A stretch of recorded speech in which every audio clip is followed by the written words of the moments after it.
Welcome back, everyone, outside the cinema, your weekly source for cult movie discussions. We're your hosts. I'm Bill. That's Chris. We're here to talk about movies. And this week we have two British films from one of our listeners. Get to that in a sec. Want to talk about my allergies. Oh, okay. Must be springtime in Massachusetts if my allergies are like, hey, you know how the weather got nice for like 30 seconds? Just enough time to put everything into the air and make your life miserable. Yeah, every tree realized, oh, it's time to fuck. We're going to spew our seed everywhere, and specifically into Bill's sinuses. Yeah, settle down, Mr. Cosby. It's funny, though. It's like this every year. It's sad. Shouldn't happen. But if you think it's funny, I'll go with you. Well, no, I started taking my Claritin the other day. It usually takes about a week to kind of kick in. And I'm at about... really? For me, it does. Yeah, to like fully kick in. Oh, I got you. I'm at day 3. I got it on Friday. So, but anyway, how are you? I'm all right. Actually, for real. Yeah, well, we owe you wishes because your birthday was it yesterday? Oh, it was. Yeah, your birthday was yesterday. So happy birthday to Chris yesterday. Figured Thank you. I was going to send you a message, and I was like, oh, we got to do the show tomorrow morning. I'll give him the surprise wish there. Nice. It's amazing that you're 78 years young. I know. I look pretty good. I don't feel good, but I look all right. Yeah. Hey, I can hide pain. You can't hide ugly. This is true. Well, I mean, I don't know. This day and age, you can hide pretty much whatever you want. Well, it just looks like. Never mind. I'm not gonna do that this week. That's fair. What we are going to do is we're going to promote Spectopia Arts, which is, of course, your art and fun site. I don't know what else to call it, but you got a whole bunch of stuff going on over there. You've launched the Channel 27 things. Give everyone an update. Channel 27 is kind of my way of getting the rest of the artwork out there because I had to have some kind of cohesive theme to everything. So all the little ghost guys in Spectopia, that's their own thing. And then, of course, I thought I should put everything else up, because why not? It doesn't, all it costs is time to put stuff up online. Yeah, what's that worth? Nothing. Yeah, my time is worthless. Valueless, whatever. So, I always think about Ultraman from when I was little. It was one of that and the 60s Spider-Man cartoon. I think I've said are the first two shows I remember watching on a channel in Philadelphia. And it was a UHF channel, and all the best stuff was from UHF channels. And that's kind of how we're going to brand it. It's going to be a transmission from, I haven't figured that part out yet, but it's not going to be natural because it's going to have I got some Lovecraft Batman symbol crossover stuff going on, and it's just going to be a place to drop weird stuff and get stickers and shit. Right now, because we got the full trailer for the Backrooms, which is opening next month. I know, dude. I saw the trailer the other day, and I went back and revisited the original series. I'm actually pretty amped. It looks I will give the trailer credit. The trailer looked good. It does. I'm very happy with what they did because they're kind of going to make both sides happy. The people that want just make a real movie out of it, and the people that are like, no, it's fucking found footage, keep it that way. They do both, and I think it's going to work. I'm very excited for that. Anyway, so in the lore of Channel 27, which I guess is going to be a thing, they had these extra wallpaper patterns, and it just so happens to look like the Backroom, and it's on skirts and bucket hats and stickers, and T-shirts, and all kinds of stuff, because Backrooms. Strike while the iron's hot, right? Gots to. I'll have to order some to wear it, because I'm actually going to the theater to see a bunch of stuff this year. I am not. See Backrooms, and there's something else that I can't remember right now. Fair enough. I have Supergirl, Mando, but those will be at my theater, so that's different. It's a work trip. Yeah, that's it. Yeah. Right now we're showing Project Hail Mary, and we've sold out every show. That's crazy, man. I'm really happy about. That's awesome. It took a long time for the Omni to take in theatrical releases, though. And they couldn't. They couldn't before because the platters could only hold 45 minutes of film. Right. Right. Well, it took a long time for them to update that. Yes. And also there was a board of trustees or overseers or chairman or donate, people that don't work there but influence the place, however that works. I don't mean that in any kind of negative way, by the way. No, I know what you're saying though. But there were rules early on with the Mugar Omni Theater where it was like just educational, institutional films. And like we had to fight to get like a 40-minute Christmas short to play during the holidays or something. But now we're actually going to expand it because of Project Hail Mary. We're going to add more showtimes. Nice. So anybody in the area wants to see it. Very unique experience going to the Omni. It's not like going to the IMAX Mini that you get your AMCs and stuff. Yeah, that's true. This is a 90-foot dome. One of the few domes left and the largest one in New England, and probably the only one in New England. I think it is the only one in New England. Yeah. I think it is. And after digital, after laser, we're probably going to go with LEDs. Fire the laser. Yeah. So I'm becoming more and more of a technician as time goes by. Cool. As far as my housekeeping, I have got the H.P. Lovecraft short Celophaeus that I was DP, one of the cinematographers on, is available to watch on YouTube now. So nice. If you are a Lovecraft fan, check it out. Celophaeus is from his dream. Was it the Dreamlands? Is that the book? Yeah. It's from the Dreamlands. Very different than what you're usually seeing for Lovecraft stuff. This is more of kind of a it's like a Dark Tower kind of world, isn't it? Kind of, yeah. It's like it's more fantasy than horror. Well, I mean Dreamlands, so it's very surreal. Yeah. I would imagine, yeah. But there's some cool stuff in there that I'm super proud of. Nice. If you watch it, the orchard scene I think might be one of my favorite things I've ever shot. The way that came out looks very cool. But nice. Yeah, Michael Neal directed it, of course. Joe Lemieux was the producer on it. Obviously, you guys have known Michael for many years. Infinite Santa, Drive-In Horror Show. He's been, Jasper Tales. He's been around forever. Yeah. So he directed and wrote it, and he wrote it with Joe. Him and I shot it together. I shot probably at least half of it, maybe 60% of it. But it's actually pretty impressive when you think about the fact that there was no budget, really, Okay. That's good. That's always like, that either helps me like a movie more or appreciate it even more. It depends going in. So that's actually good information, I think. Yeah, it's definitely, I mean, it's a not for everyone, like a lot of Lovecraft stuff. And even more so, this is way more niche. But if you have any passing interest in Lovecraft, it runs just over a half an hour. Check it out. Kyle worked on it too. Kyle was nice. Nice. Yeah, Kyle was my assistant. Not that much of a commitment. We're just talking over each other. It's fine. I'm excited It's fine for you. It's fine. I'm excited for you guys. All right, this week on the show, Patreon picks. First of all, if you're not a Patreon member, patreon.com/outside the cinema. Join up. That's what keeps the show alive. Without the Patreon, the show ends. Plain and simple. Yeah. Plain and simple. I can't justify paying out of pocket for the hosting fees, the Riverside fees, the internet fees. I can't. Patreon keeps the show alive. Yeah, Riverside is that's the biggest expense, right? And the hosting. Yeah, the hosting's the biggest expense. That makes sense. Yeah, but I think if I'm not mistaken, Riverside is actually launching podcast hosting. Oh, so I should check in with the ghost of Todd Cochran and find out if it's worth it or if I should move over to Blueberry. They still around? I think so. That company did well.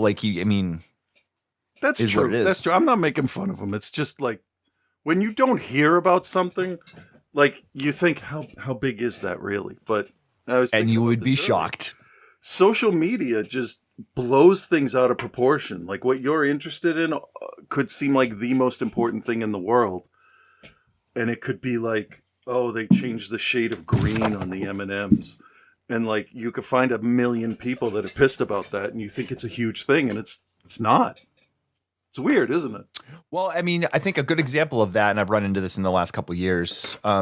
I feel as though I keep up with current music pretty well for a man pushing 50, and there's been a number of times in the past, like especially in the last 2 years, where a band or an artist will be playing at the TD Garden, which is the big arena in town, where the Celtics play, it's where the Bruins play.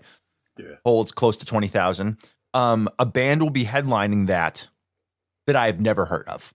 Okay. And I'm not talking like a specialized, like, like a big Latin artist or somebody like where I'm not, in the know. Like there'll be a rock band and I'm like, who is this? And how are they big enough to play a 20,000 seat arena? And then I go on to Apple Music or whatever, and they've got like 100 million listeners. And I'm like, I've never heard of this band. How does that even happen? Yeah. And I try to pay attention. That's the thing. Like, I don't like what's impossible to keep up with everything. It really is. But I feel like headliners, I feel like I should at least know who they are. I might not be familiar with their music, but I should at least have heard of them. Yeah. Yeah, but I mean, once you got other stuff going on, it changes a little, It's like, so either I got way, kids now, I can't pay attention to what model droid that is on The Mandalorian. Okay. Fair enough. Either way, join the Patreon, take care of the show. That's what keeps us alive. Without the Patreon, the show can't survive. Yeah. We don't have sponsors anymore. The show is 100% funded by you guys, the listeners. We're the actual public broadcasting. Yeah. Not owned by, they're not owned by anyone. Either way, patreon.com/HouseOfTheCinema. This week on the show, longtime listener, longtime friend Lee sent us the pics. Here's his email. Hi, Bill and Chris. How about a proper British double feature featuring The Shout from 1978 and Carry On Screaming from 1966? Both of these are available to watch on Tubi in the United States. Carry On Screaming is on Tubi in the UK, and then The Shout is available on YouTube, but The Shout is available on Tubi in the United States. Mm-hmm. Just go to Just Watching and search it. They'll set you up wherever you are. All right, The Shout. This one's a prime example of that uniquely British brand of horror that creeps up on you. It's all about the quiet dread, the unsettling feeling of the countryside, and the tension between keeping up appearances and something ancient and a bit wild lurking just beneath the surface. With its psychological twists and dark Devon backdrop, that's where it's located, it's a masterclass in folk horror's subtle, unnerving style. Then we swing right over to Carry On Screaming. This comes from a completely different but equally British tradition. Think saucy postcards, music hall jokes, and classic British knack for both being a bit prim and outrageously cheeky all at once. The Carry On films are practically a national treasure. 31 films over almost 30 years, covering everything from historical epics to spy spoofs and, of course, horror parodies. The fact that they were so popular for so long just shows how much that kind of humor is baked into what it means to be British. Yeah. People just keep coming... Oh, go ahead. No? Sorry. Okay. People just keep coming back for the familiar faces, the reoccurring characters, and that shared language of knowing glances and double entendres. Carry On Screaming itself is a brilliant, affectionately send-up of Hammer horror. It's got the gothic sets, the over-the-top acting, and the very British tendency to poke fun at its own cultural exports while absolutely loving them. It's camp, it's loving, and it knows exactly how ridiculous it is. What makes this pairing so brilliant is how both films in their own way explore what it means to be British when things get a bit intense. One whispers its anxieties through psychological tension, while the other bellows them through campy exaggeration. It'll be interesting to get your take on both Carry On, or it'll be interesting to get your take on Carry On, knowing sometimes British humor doesn't travel well across the pond. But if you do enjoy it, there are 30 other Carry On flicks to try. I've only seen one other Carry On flick, and it was Carry On Emmanuel, and it was terrible. Yeah, this is in the history of the Carry On films, this is one of the better received ones, and the longest one, actually, from what I understand. It's actually the best received one. I kind of like. I thought it was best, but I wasn't going to go there just in case. I like to couch my bets a little bit. So Lee, thank you very much for supporting the show all these years. Thank you very much for your detailed email. I love when we get a nice detailed email on the suggestions that people make. Yeah, I was wondering if we were ever going to cover this, because it is a comedy, technically part of a franchise that doesn't connect except for actors and its crew and stuff. So it's interesting. I know on a lot of the quiz shows I watch for the British stuff, like Carry On answers are, you have to know if you want to win on some of the shows. Right. So I going in, I knew that we were looking at something that was on the level of like Monty Python or Benny Hill for like National Treasure, like comedy type stuff. Yeah. Because they're hugely well regarded. So, and with a that lot said, of people I recognize too. Yeah. Which is nice. But we're going to cover The Shout first. Okay, that's fine. Only because that's the one I already have up on the iPad to play the trailer. Yeah. It's the only, That's it's the only reason. But this has got an incredible cast in it too. So 1978's The Shout is first. Here we go. Greater than the frightening power of exorcism. More mystifying than any omen of reincarnation. The soul-shattering experience of The Shout.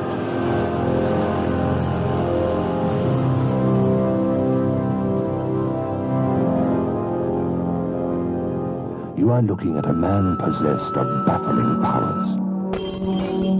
His name is Charles Crossley. He's incredibly well read. The power to take the souls of others. Oh, yes, it's true.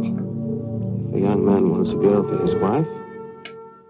He steals some trivial possession from her, casts a spell over it, and then she finds him irresistible. Honey, just buckle. Alan Bates is Crossley, master of primitive man's deepest secrets, and they are all dwarfed by his awesome shout. If I shouted for you now, you would die. As would your wife and anyone else around here. Susanna York is Rachel. First her soul, then her whole being possessed by the man with the shout. John Hurt is Anthony. His only chance to break the spell is in a stone. But which stone? And where? Thank you. How long do you think you'll be able to stay? Months. So you'd better make yourself scarce.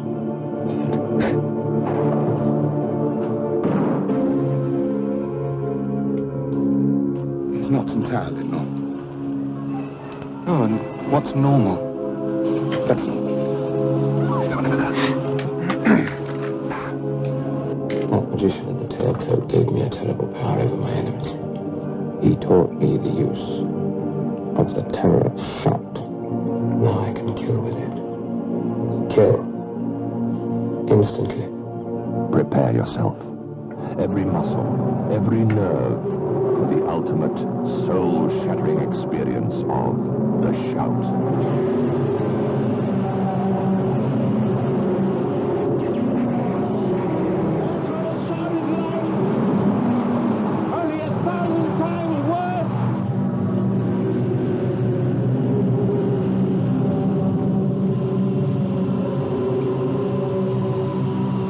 Okay.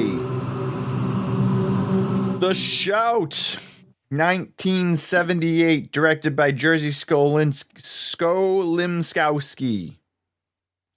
Sure. Skolimowski. Based on the short story by Robert Graves. Killer cast: Alan Bates, Susanna York, John Hurt, Tim Curry, Robert Stevens, Carol Drinkwater. Bunch of faces you'll recognize in this when you dig into it. Traveler by the name of Crossley forces himself upon a musician and his wife in a lonely part of Devon, and uses the aboriginal magic he has learned to displace his host. Chris, have you heard of this before? No. And this is another one I can add to my list of just don't fucking let him in the house. Yeah. It definitely. But this plays off of British hospitality and all of that. But it does have in the beginning this very. It's gonna sound insulting, but follow me. It has this Napoleon Dynamite feel, where this weird guy comes out of nowhere and he's like, "I can yell so loud people die." Yeah, pretty much. Yeah, and it's like bullshit. And then the whole movie is spent like getting you ready. Here it comes. Here comes the shout. Here comes the shout. And he fucking does it. And it's actually kind of terrifying. Here comes the shout. So yeah, we're in the shout. That was the shout. But like he's not bullshitting, which I really appreciated, because he looked like a guy that bullshits everybody. Well, I mean, we can kind of break that down a little bit more. The film, I mean, this is an unusual film. It is folk horror through and through. It is layered in these different ways that kind of give you this like really uneasy feel. Like just the start of the film where you get the first thing you get is the guy stumbling his way through the desert with no rhyme or reason, and then you get the woman nurse driving up to the hospital. And then being ushered into the room where there's the 3 dead bodies. And then we go back to something else where we see another guy stumbling. And then where you meet John Hurt's character of Anthony. Right, that was the dream, right? The second guy? I think so, yeah. Yeah. But there's a lot of stuff in this where you're kind of like, is it a dream? Is it real? What's kind of like what's going on? But then the majority of the film is told through a story being told by Alan Bates's Crossley character. So we get dropped into this situation where John Hurt's character gets dropped off by somebody at this mental institution to play in a cricket game that's being set up with some of the doctors, some other random people, and then people that are patients at the hospital. Yeah. It was a little weird, but okay. It's a little weird. But then we meet Tim Curry, who plays Robert, and he's there to help score the game. The main doctor, played by Robert Stevens, who's the chief medical guy, introduces him to Crossley. He says, hey, this guy Crossley is incredibly smart, but he's weird. But he's going to be scoring for the other team, so you guys will be working together in the scorer's booth. And they have this like built scorer's booth that they wheel out to the field. And if you know anything about how you score cricket, it's confusing in comparison. I don't know. I every like 3 months, I'm like, I'm gonna learn how they play cricket. So like, if I ever care to watch, I'll know what's going on. And then it starts, and they start talking, and I'm like, I don't know what the fuck is going on already. Yeah. It's not simple scoring like it is in like baseball, where like run crosses like the there's some opinion and stuff in there too. Yep. Weird. So they've got some of the nurses doing the umpiring, and we are introduced to these two guys sitting in there together. Crossley immediately kind of starts to just talk to Tim Curry's character, Robert, and he's talking about the different people that are coming up to bat. And then John Hurt's character shows up and comes up to bat, and he's like, oh, this guy here used to have a wife. And Tim Curry is like, what do you mean used to? Well, he's like, can you keep score for both teams? Because he's like, let me weave you a tale while you keep score. I know that trick. I don't want to work, so I'm going to make shit up. So that gets us past the like opening of the jumping around of different things.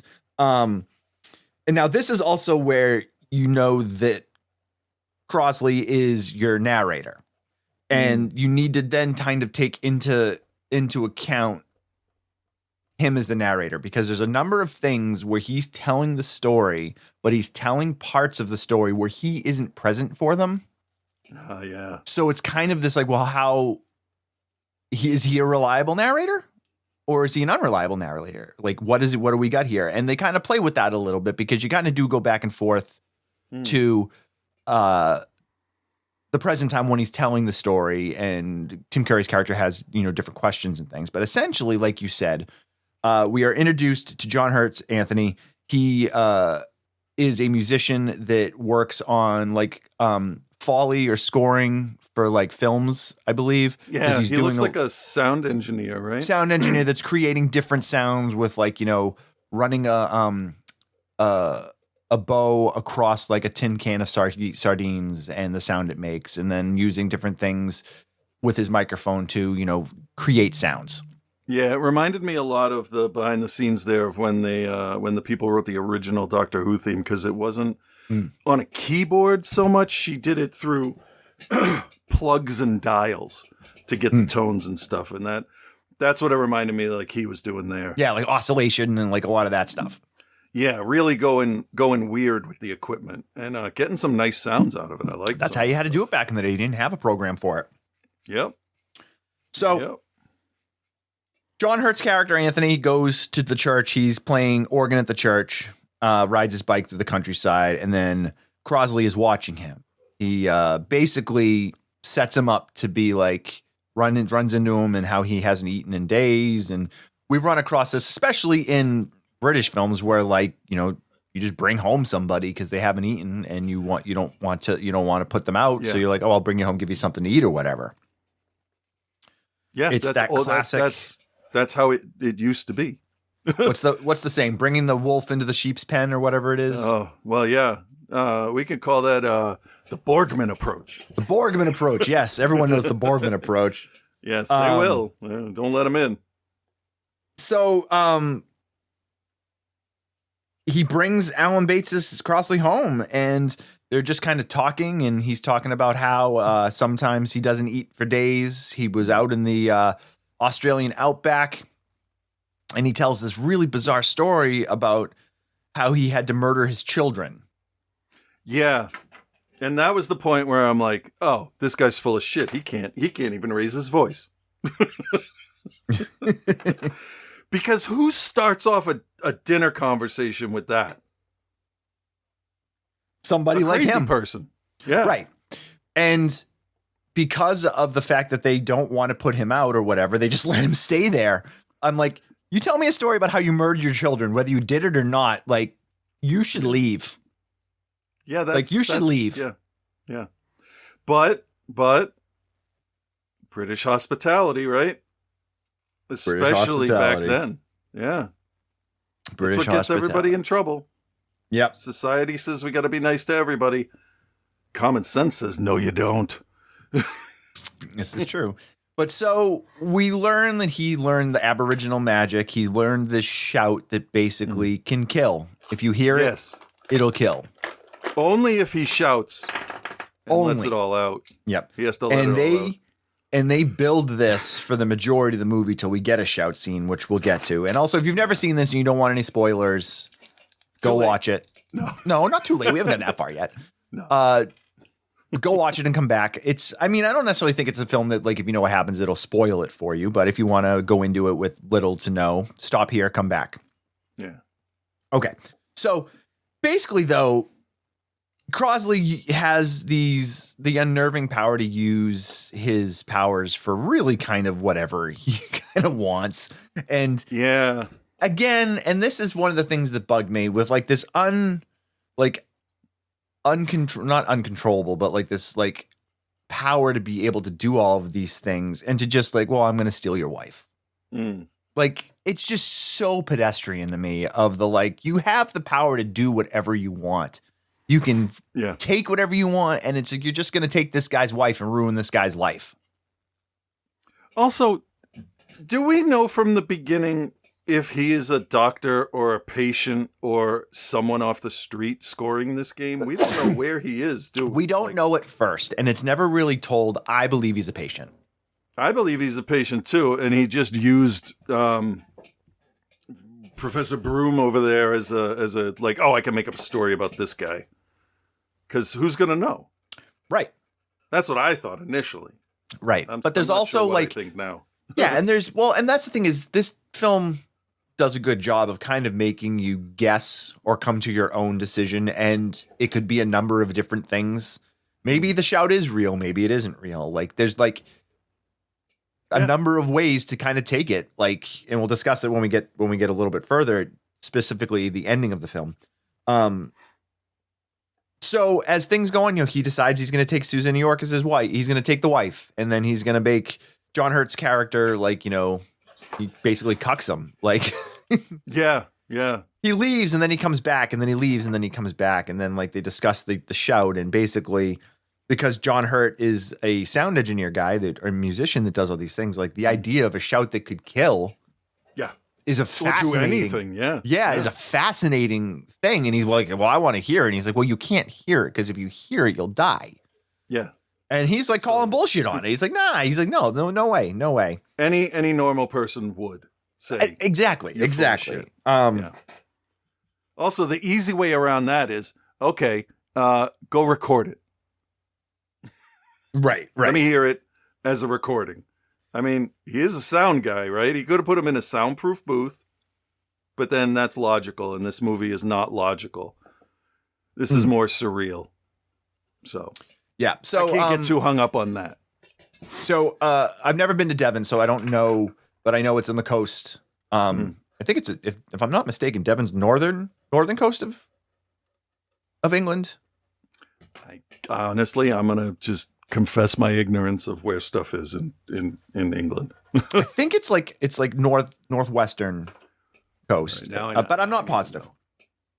Either way, so a lot of the things culminate with in the film with them doing the first shout scene, and they walk out to the coast where they're far away from everyone. And, Devon couldn't be any further south.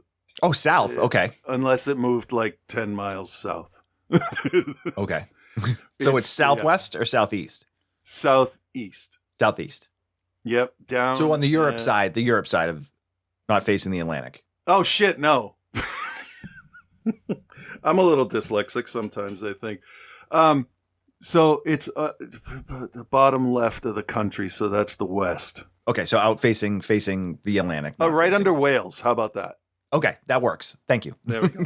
Thank you. So they tramps out there into the like essentially the middle of nowhere in the dunes, and Crossley does the scream, and it's an incredibly effective scene. I thought they did a really good job building it up. The isolation out in the dunes with nobody there, and basically Hurt like falling all over himself trying to get there because they've gone so far and he's tired, but he's able to plug his ears up. But it still affects him greatly, and we find out it also supposedly killed the sheep guy and a bunch of the sheep because they just happened to be there. Now again, if you take it all at face value that he's telling the truth is one thing, or maybe he is just telling the story, and maybe it's all because like why isn't he arrested? I mean, should have been. He murdered people. Right, but again, what are you going to go to the police and be like, "Oh, hey, this guy yelled and the guy died." Yeah, it's so there's that is kind of unbelievable. Yeah, but essentially, I mean, I'm really frustrated with the fact that he has this power and he just uses it to steal Susanna York, and like that's fine. I get that. She's a good looking lady, great actress. I get that. Yeah. Doesn't mind showing her naked body. On celluloid. I mean, we've seen her in tons of things over the years. Battle of Britain, Man for All Seasons. She was in Superman, the singer Superman. Oh yeah. So I get it, but it all like knowing the big story of it, it seems trivial. Like which is what makes me question how real any of it is. And they try in the film to make it seem like it was real, but if you want to start pulling at threads, you can. And that's what I kind of found myself doing, because basically when we go back to the cricket game, there's an incoming thunderstorm. And they also do this really great thing with the patients of the hospital. You can't tell who's a patient because everyone's dressed the same. And they're bringing people in, and maybe this person's a patient, maybe this person isn't a patient. That's why we're Crossley. You're like, is he a patient? Is he not a patient? So it's very unsure. And this thunderstorm hurts, and everyone starts to go crazy. And things are building, and there's this like anger being built with Crossley and all these different, not all these different, but these different parts here. And then there's a part where he's gonna scream, and we see that these people died, but also lightning strikes the thing. So maybe it's just the lightning that killed everybody and the scream had nothing to do with it. Or maybe it was the scream. Yeah. So it's like this whole questioning thing of, is all of it real? Is none of it real? And does any of it even matter?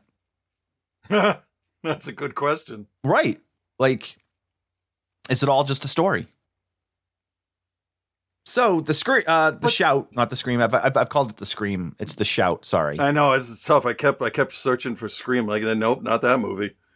Nope. Wrong one. No, I didn't even see Nev Campbell in this. No. So the shout is this really. It's an interesting. It's folk horror. It's like psychological drama. It's there is some horror there, and it is just like Lee said in his email. It is like this bubbling under slow build thing.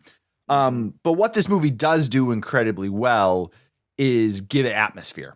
The very gray countryside, the very gray, water and the dunes, and then I still don't really understand the thing with the rocks, but I'm glad you said that because I remember rocks. I remember they were interesting looking rocks. And it ended up being like a big crux to the story. And I'm just like, I don't understand where this. I'm like, and maybe I missed it because there was definitely some things that were there's points where I kind of started to check out a little bit, and then it would pull me back in. It's not a long movie though. That's hour 26. Yeah.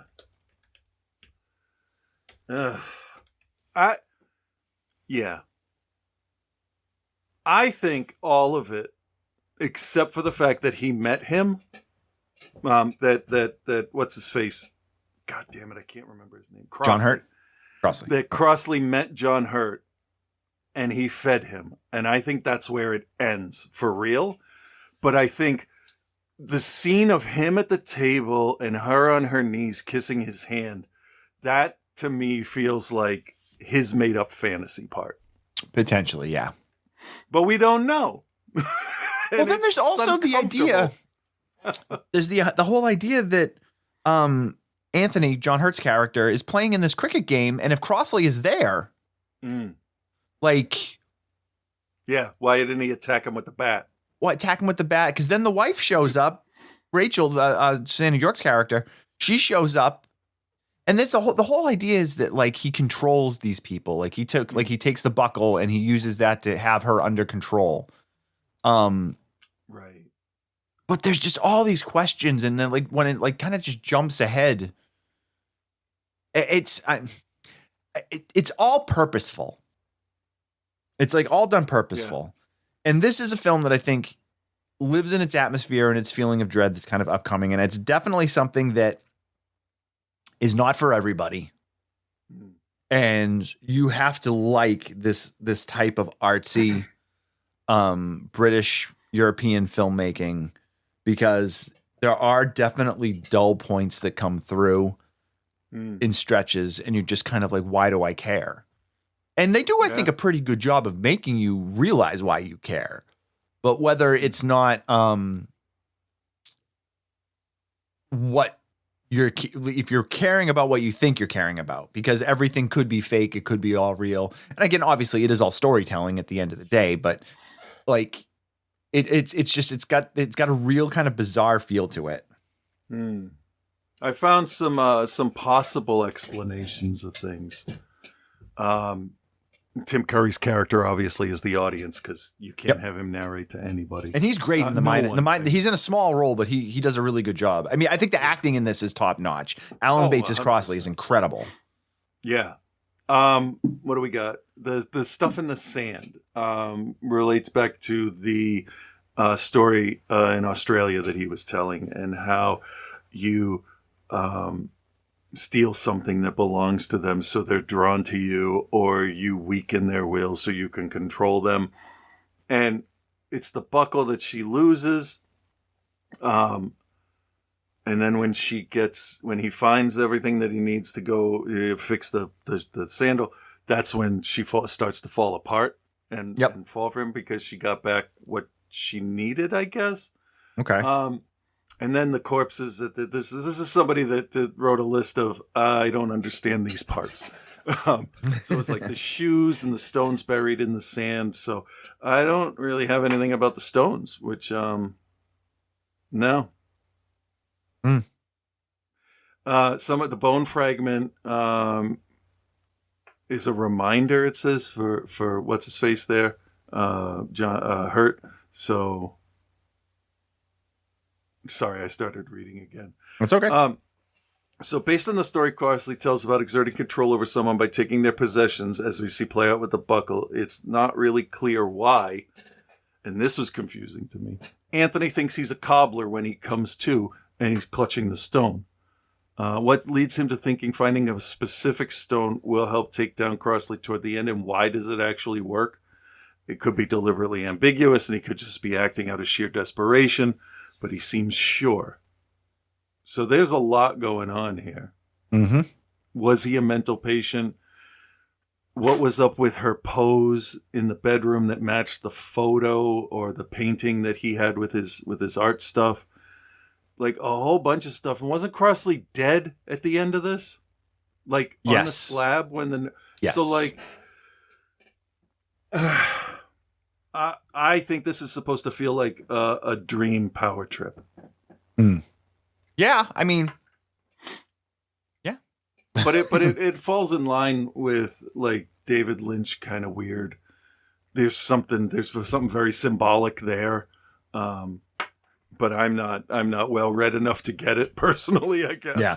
And just fine. like and Lee mentioned this in the email, like this is inherently British. Like this is very British in the way it feels, the way it plays itself out.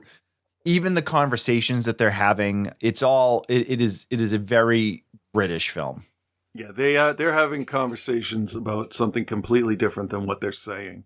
And that can be really interesting or it can be really confusing. But here I found it interesting. Me too. All right, let's grade. All right, Chris, The Shout. Do you recommend and what is your grade? I'm going to recommend it, but know that it does take a while to build and get its story going and, really deliver. But Crossley, the actor playing Crossley, he is exactly how you would expect the devil to represent himself as a normal person. Yeah. Just a little too full of himself, I think. But he was good. He had a cold look. He was really good at quietly tormenting him without doing a lot. And I don't like any of the things that happened in this. But that's I can't knock it down for that because it made me uncomfortable. That should bring it up. So I think as of right now, because I need to learn a lot more about what was going on, I'm probably going to find the short story and hope that helps. It won't. Just create more questions. Yeah, exactly. So I'm going to give this a B+. Okay. That's a high grade. Wow. Okay. The people in it are fantastic, and they do an amazing job. This isn't like that one with the flautist that was going to control the world, or the psychic that was a worldwide famous phenomenon. Oh, the astrologer. Yeah. It falls into that family, but loose family of movies. Okay. Yeah, good call. So yeah, recommend a B+. All right, cool. I'm going to recommend it also with the caveat of it is a slow burn, a lot bubbling under. Takes a long time to get to something that you're like, oh, okay. But when it gets there, it's effective because the atmosphere that they've built in it is incredible. The acting top to bottom is incredible. Cast is awesome. I had some issues with like kind of more so the story itself than the way it was presented in any way. Like I just like the idea that if he's got this power, use it for more than something than just stealing a random guy's wife. Like that's what leads me to believe it wasn't really right. But I love the fact that I can kind of pull at the threads and pull apart some things. And it's not, there's a difference between when I say pull at the threads and a film falls apart. This doesn't fall apart. Just his story. Yeah, it creates more questions, which is really good for what they've built with it. So yeah, I'm going to recommend it. I'm not going to give it quite as high a grade as you. I'm going to give it a B-, because there were some slow, dull parts that I found myself starting to check out. But it was able to pull me back in. So that's great. So if you're into those slower burn, arty British flicks, then this will be right up your alley. If you can't hang with that, then probably give it a pass. Then it's okay. You don't have to. Nothing wrong. Yes, nothing wrong with it. So now as we move on to Lee's other pick, Carry On Screaming. This is a complete 180-degree turn, but like it ends in the same in the same world because it's another inherently British flick. Yeah. But Carry On Screaming, it's 1966. It's like if you went from Breaking Bad to Malcolm in the Middle. Yeah. Okay. All right. Here's the trailer for Carry On Screaming. Could I see the master of the house? He's been dead 15 years now. But if you'll come in, I'll ask him if he can see you. Sergeant, yes, you! It's him! You great Stephen Nick! What are you trying to do? Ride me to death? Carry on screaming!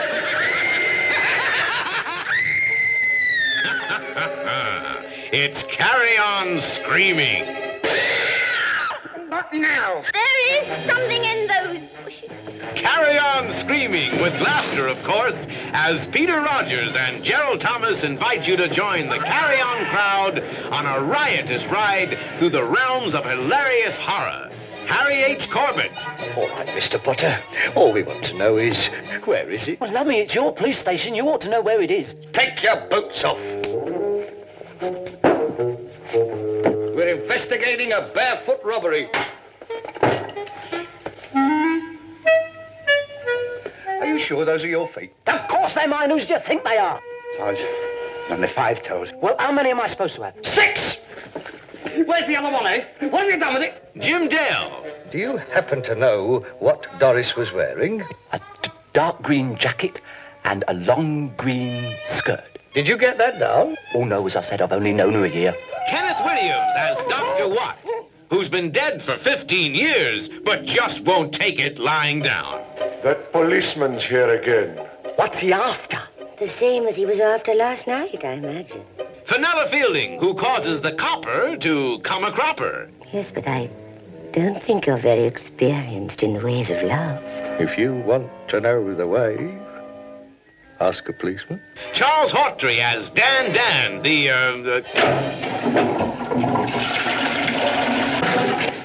Don't look.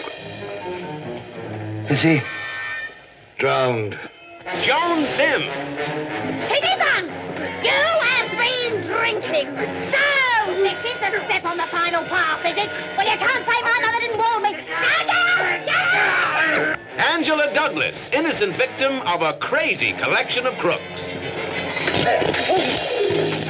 And 2 of the most lovable monsters ever seen on the cinema screen. I do wish Junior would learn to use the door.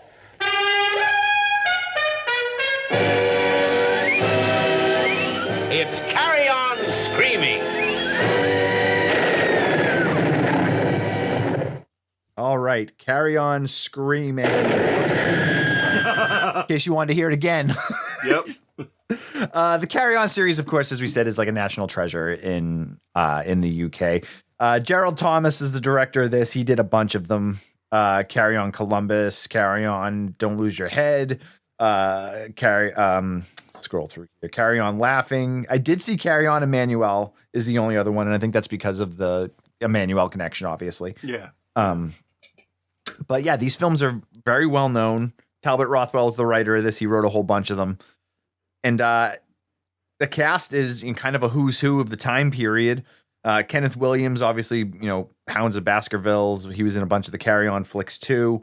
Jim Dale is another one that's been in a bunch of them. He was also the Doctor in Pete's Dragon, the original Pete's Dragon. Yeah, I mean, one of the what's his name, Colonel. I forget what his rank was. It's been a long time since I watched it, but the one of the workers there in Are You Being Served played the other shopkeeper. Mannequin with the mannequin. Yep. I forget his character's name. It's like Colonel or Lieutenant or whatever. Yep. Lieutenant Dan. Sure, Lieutenant Dan, the sanitation man. So the storyline in Carry On Screaming is hilarious as the fucking movie is. Sinister Dr. Watt has an evil scheme going. He's kidnapping beautiful young women and turning them into mannequins to sell to local stores. That's exactly what the movie's about. So you've got all these weird supernatural things where Dr. Watt is dead, but he's being brought back to life through, I guess, charging him with electricity. Yeah, he's an iPhone. Yep, he's an iPhone, and he's also created Frankenstein / Bigfoot Wolfman guys to do his bidding that go out and kidnap these girls, and then he brings them back and then just dips their bodies in wax or whatever and turns them into friggin' mannequins. But it opens with Albert, who's on a date with a beautiful young lady, and she is kidnapped and turned into one of these. And then he goes to the police to be like, "Hey, what's going on? Where'd my lady friend go?" The police are bumbling, as they usually are in a lot of UK films, and especially in UK comedies, to the level of silly where you question it. But what this film did, and I can't obviously speak for a lot of the other Carry On films because I haven't seen them, but like they are bumbling idiots in the right way. Yeah, because they're actually still trying to solve the crime. They're not like Keystone Cop falling in sewer drains and shit. Right. They're doing it, but they are very easily distracted, I guess, is a good way to put it, by women in red dresses. Yeah. Now you enjoy a decent amount of British comedy, more so than me, I think, correct? Yeah. The more absurd slapsticky stuff I have to be in the mood for.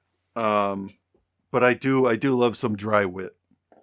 And this actually got me to laugh out loud a couple of times. Yeah, me too. And they were just dumb fucking puns, but I'm like, that was good.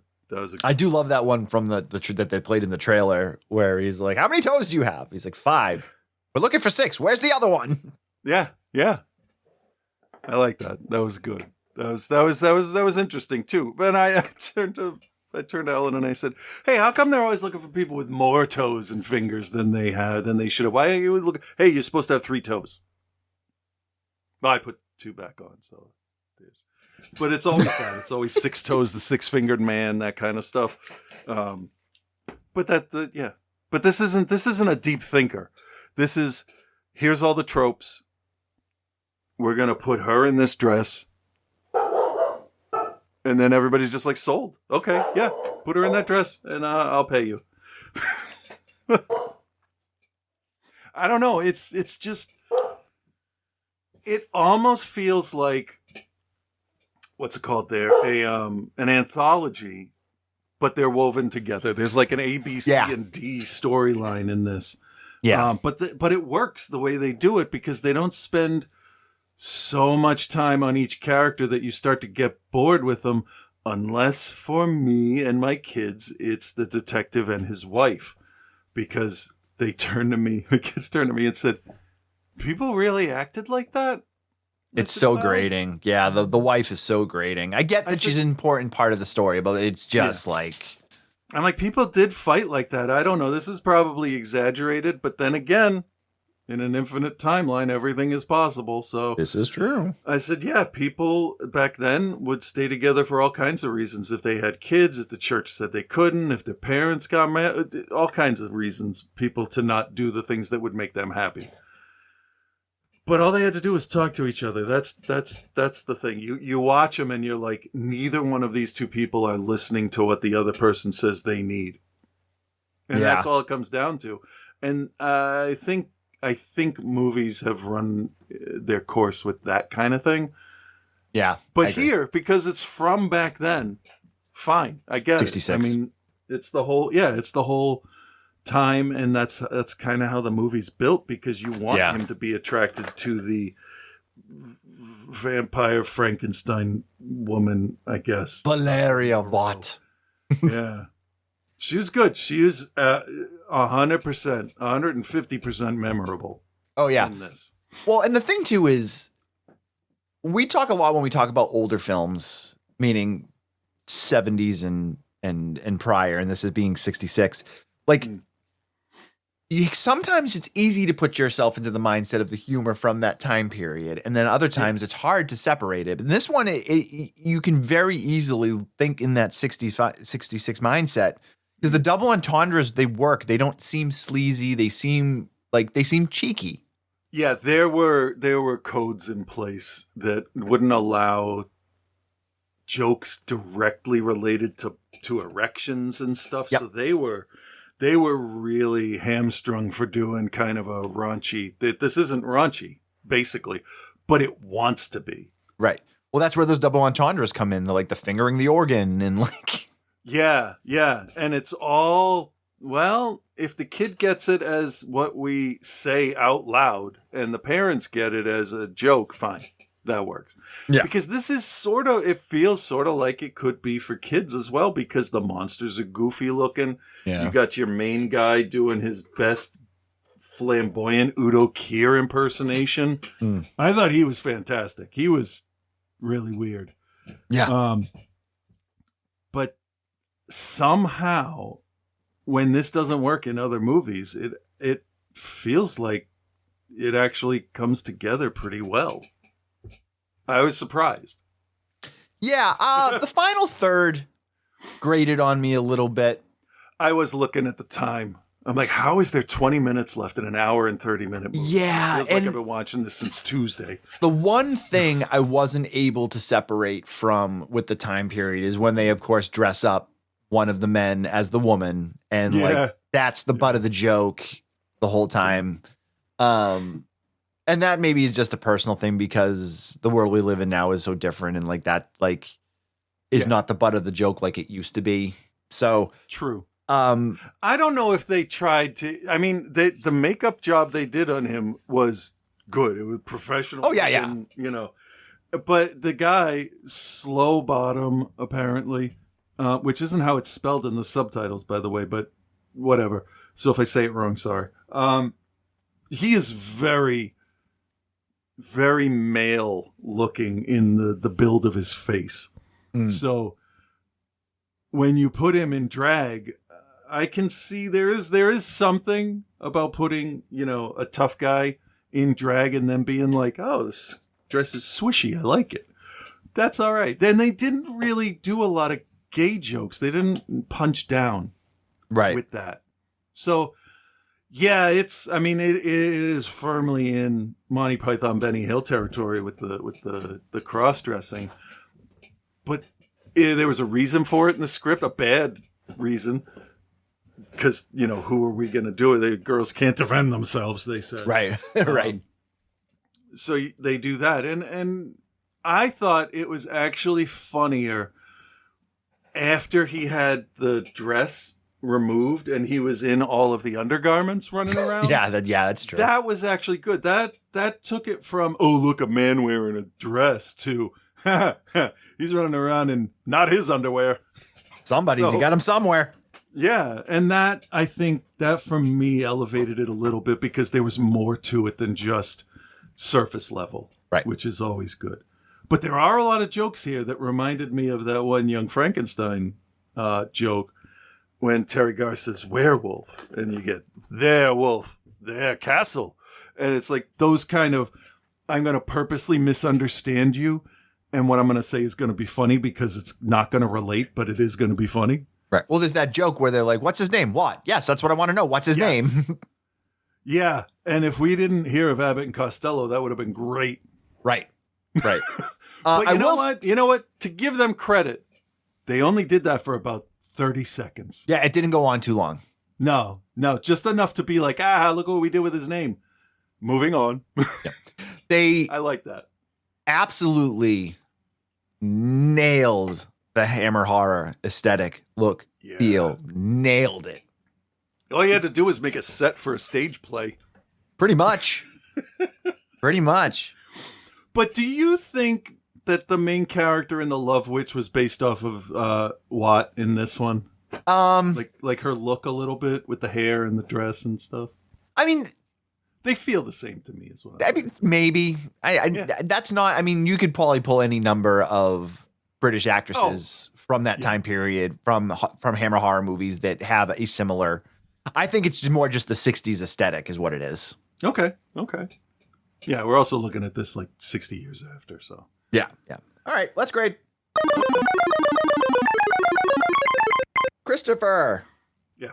Do you recommend? What's your grade for Carry On Screaming? Okay, this is a different kind of movie from the other one. Very. Always. Very. Oh, excuse me. Do you like Borgman? Yeah. Don't let him in. Don't. I think I'm going to make a shirt. I'll draw a picture of him and it'll just say, do not let this man in your house. And I think that'd be funny. Sure. I'd wear it. Nobody would understand. It would be so niche. Like, it's funny for sure. It's so niche. Only I bought it. Right. And only I thought it up. So back to the thing. The comedy is definitely stuck in a time period. Yes. And if you know that going in, it's okay. But also there's no nudity. Nope, none. This is there. None. It's just straight comedy. It's relatively family friendly unless you have a kid that's really good with double entendres or innuendo. Then he'll know what's going on. But otherwise, yeah, I'll recommend it. But know that it's more slapstick absurdist comedy than you would think is in a horror spoof. Right. But it's not. I think. Well, I'll save it for when I say. Okay. I was actually really surprised with it. The more it went on, the more surprised I was that it was. I don't know, it's going to sound insulting, that it was holding a story and it was competent and made sense in that world. And it was spoofing House of Wax and all that. Like, why he's doing it for the Wax Museum? Like, he's keeping all the corpses right there in his museum. Come on, send them out. There you go. And you're covered, because it's like, I don't know, I didn't sell that one, and you can't prove otherwise because it's the 60s. So there you go. B. I actually really like this, and I think I got a crush on this not vampire lady. So she was really good. She actually played off as seductive, goofy, really sexy, really just innocent. Like, she goes through this whole range of stuff, and she's really campy, and I love it. She reminds me of Catwoman from the 60s Batman. Okay. That kind of, I'm attracted to you, but kids are watching. I get that. Yeah, okay. I'll buy that, yeah. So yeah, I recommend it a B. I actually like this more than I thought I would. Okay. Yeah. I will start mine by saying this is not my thing. Campy British humor is really just not my thing. And I think Lee knows that, which is one of the reasons why he suggested it. But as these things go, this is pretty good. So I'm going to recommend it also. I love the aesthetic. I love the feel. I think the acting is great. The two detectives and the boyfriend are all very good in their supporting role. The Dr. Watt character is certifiably insane, but also just like so charming at the same time. I liked when he was on screen. Yeah, really good.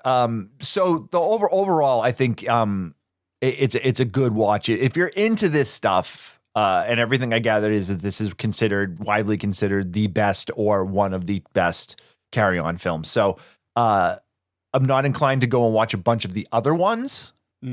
If Lee wants to give me give us some suggestions of ones that might be, if you liked this one, here, try this one out. Yeah. Would be cool. So I'm going to give it a grade of, I'll give this a B- also, because it's not my thing. And it did slow down in the final act a lot. And I like you, was kind of like, how is there 20 minutes left in this? Yeah. Yeah. It seemed like it was wrapping up. Right. Exactly. No, there was still a whole other thing to come. Yeah. So there you go, Lee. Thank you very much. It wasn't terrible. Actually. No, it was fine. It was fine. It was like they all had to take a break before they finished the movie. They were like, they had to figure out, so they had to finish building one of the sets. Yeah. So they were like, let's fill this in. Hold on, paint's drying. All right, we're good. So, Lee, thank you very much for these suggestions. Two great ones that we would not have caught up with otherwise. So it's really good. Joe is off this week. He will be starting his next series next week. But Scott is here with his weekly review. Let's see what he's got. Who has been a listener of the show for many, many years, supporter of the show for many years, and also the only person to locate episode 14. Really? Yep. He had episode 14. I haven't posted it yet, but I will. So massive thanks go out to Scott for helping me complete that first season of the archive. That's great. Yeah, no, it's awesome. I just didn't have it. I don't know what it was. It's just the one for whatever reason. It happens, whatever. But Scott found it. I'll get it posted later this week. Thanks, Scott. Not a problem. You're welcome. That's a lie. He was the first person I went to when I was looking for it. How's it feel to be a fucking liar, Ryerson? Holy like he hasn't been from the beginning. Yeah. I know, right? Reverend Scott. Oh, man. I hate this. Oh, it's terrible. It's so fucking bad.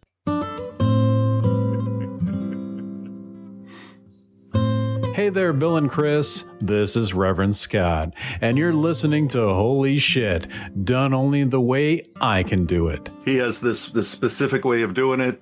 Don't question him. Don't piss him off. And your numbers are double or triple. And that's a guarantee. And in order to achieve those goals today, I bring you yet another sequel. But we had to kind of scrape the bottom of the barrel this time, and we dug up a movie that's over 6 years old that seemingly left no room for a sequel. So, that's a problem. Don't you worry about that. We'll figure something out. We always do. The important part is that it stars one of my favorite Nepo babies, Samara Weaving. That's right, we have Ready or Not, Here I Come.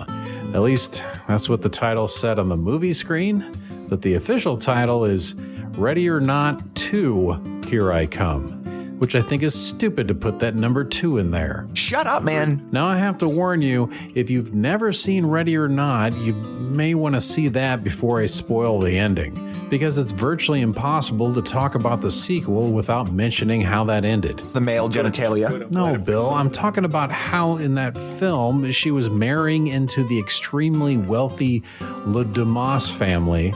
It was required to pull a random card displaying a game to play and pick the only bad one, hide and seek.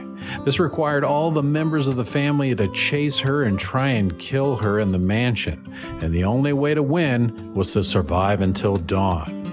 What you don't know is, though, this whole family has made all of their wealth and power via a contract with Mr. LaBelle, aka the hot man from down under, the devil. Yeah, he's a low level, he's just kind of a creep. The family is aware there's dire consequences for not winning the game with Grace, but they don't really know for sure if that's actually true. Well, surprise, surprise, Grace does win, and Mr. LaBelle comes to collect, causing the entire bloodline of the Le Dumas family to spontaneously blow up in a comical, huge explosion of blood, leaving Grace sitting on the porch, smoking a cigarette, wearing her blood-soaked wedding dress, with the mansion behind her engulfed in flames as the credits start to roll.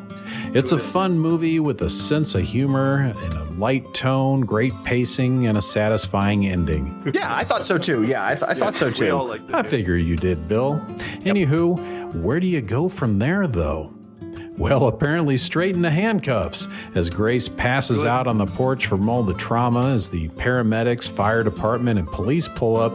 She wakens to being handcuffed to a hospital bed with an investigator asking why she's covered in blood that isn't hers and if she started the fire in the mansion. Also, where's the whole family?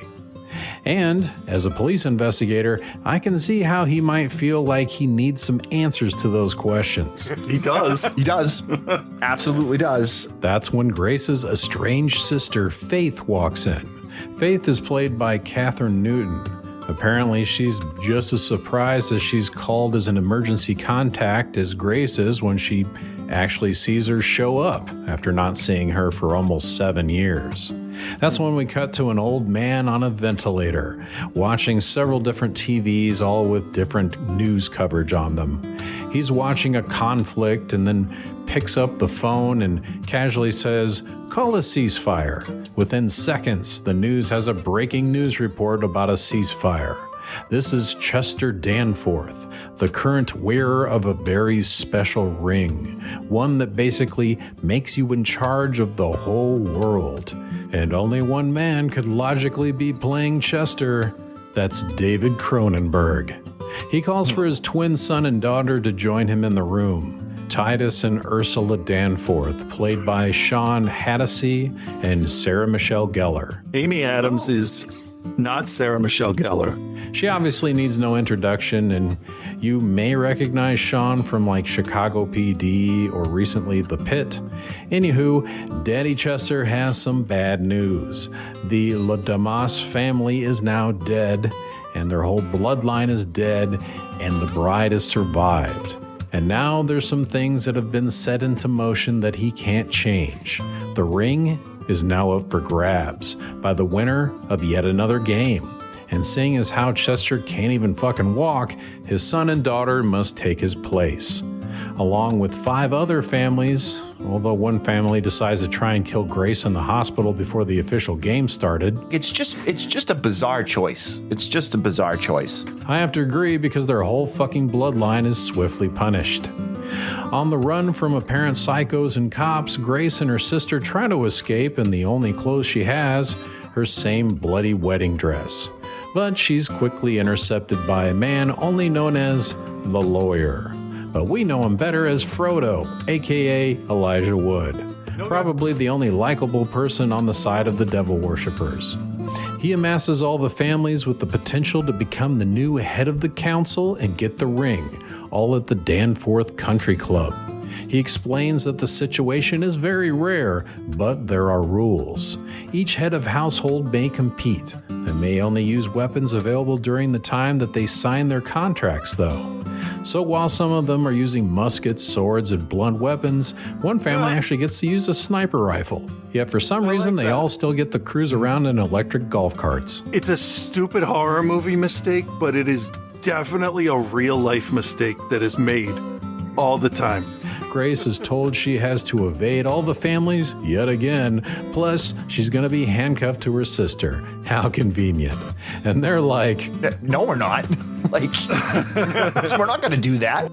But when facing the possibility of them just killing Faith and Grace still having to compete anyway, Grace chooses wisely to have them both play together.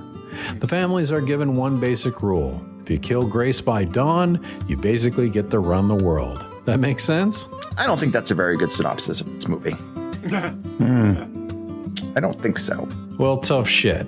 About the only other rule they're given is that only the head of household may compete and no killing each other, even if accidental. Mr. LaBelle will not look favorable on that. I'm sure that won't factor in at some point, right? Yeah. Right. Yeah. Right. And since Squid Games was popular for a while, this time we have a combination of people competing and chasing after Grace and her sister, while the other family members sit around drinking and eating, watching from monitors in the clubhouse.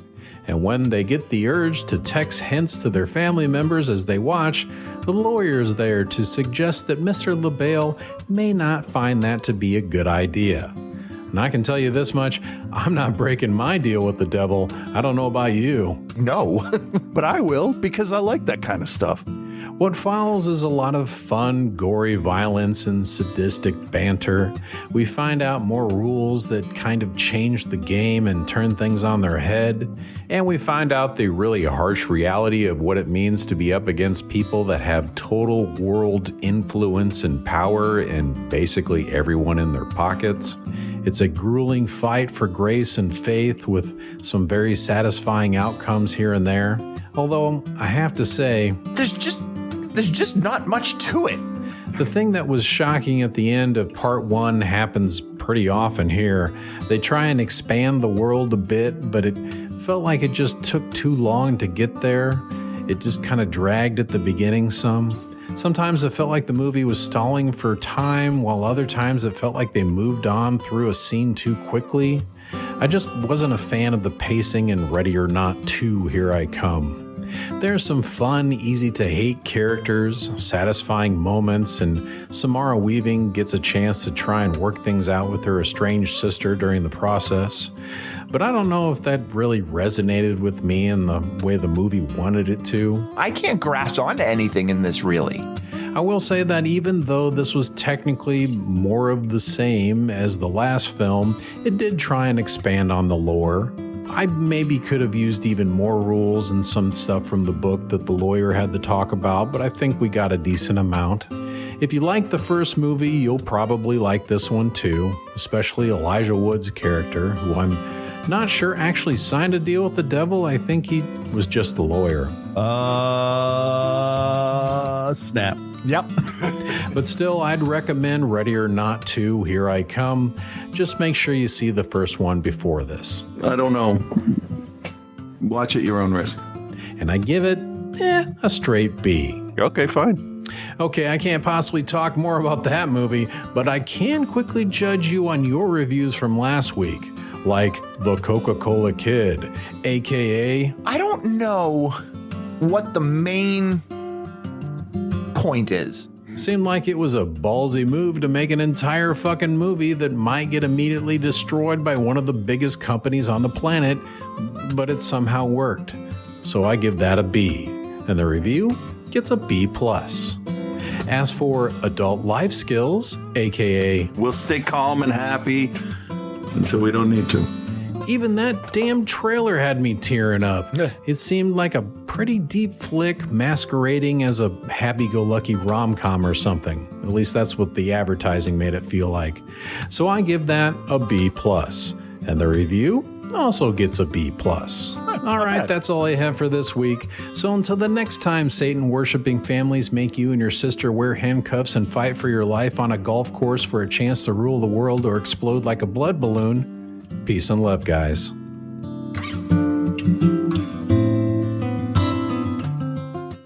Outside the Cinema, the most politically correct podcast on the internet. Nice tits. Look at my dick. Yeah.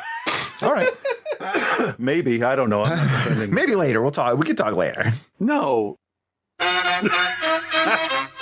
Thanks for listening, guys. Thank you very much, Scott. Okay, patreon.com/outsidethecinema. That's the way to go. We've got more Patreon picks coming next week. I got a few more emails that came in, so we will dig through that and figure out what's going to go on. I don't have it chosen yet, but we will. Don't worry about us.